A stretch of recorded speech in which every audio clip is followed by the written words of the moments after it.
क्या हो कि अगर मैं आपसे कहूँ कि वर्ल्ड वॉर 3 शुरू होने वाला नहीं है, बल्कि शुरू हो चुका है। जी हाँ, जैसे ही हम वर्ल्ड वॉर या किसी वॉर के बारे में सोचते हैं, तो हमारे दिमाग में किसी टैंक का या एटम बम का या फिर किसी मिसाइल का ख़्याल आता है। लेकिन आज के मॉडर्न टाइम में ये सब चीज़ें बदल चुकी हैं, क्योंकि मॉडर्न टाइम में इन सब की जगह किसी और ने ले ली है। सबसे पहली जो चीज़ है, वो है साइबर वॉर।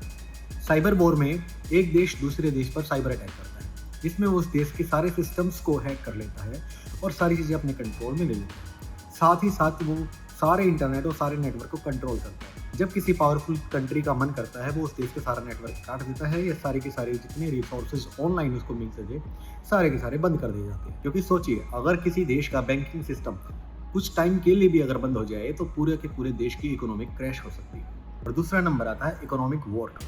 इकोनॉमिक वॉर में एक देश दूसरे देश के ऊपर अलग-अलग तरह से सैंक्शन लगाता है, अलग-अलग तरह की ट्रेड फीस लगाता है, जिसमें उस देश का इम्पोर्ट महँगा हो जाता है और एक्सपोर्ट सस्ता हो जाता है। ऐसी कंडीशन में उस देश की इकोनॉमी काफ़ी ज़्यादा डैमेज होने लग जाती है। इस तरीके से कोई भी देश एक दूसरे देश पर बिना गोली चलाए भी कंट्रोल करके रखता है।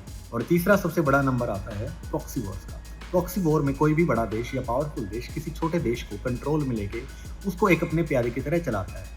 इसमें वो छोटा देश उस बड़े देश की जगह पर अपने चाल चलता है और बड़े पावरफुल देश के कहे के अनुसार सारे एक्शंस लेता है, जिससे दुनिया को तो ये लगता है कि इन दो देशों के बीच में लड़ाई है, लेकिन एक्चुअल में सारी की सारी एक पावरफुल कंट्री द्वारा कंट्रोल की जा रही है। और हिस्ट्री में भी ऐसे बहुत सारे कॉन्फ्लिक्ट हुए हैं जिसमें इसी पैटर्न का इस्तेमाल किया गया है। आज के मॉडर्न टाइम में वॉर सिर्फ बैटलफील्ड पर नहीं होती, इसके और भी बहुत सारे तरीके हैं। आपको क्या लगता है, क्या वर्ल्ड वॉर शुरू होगी?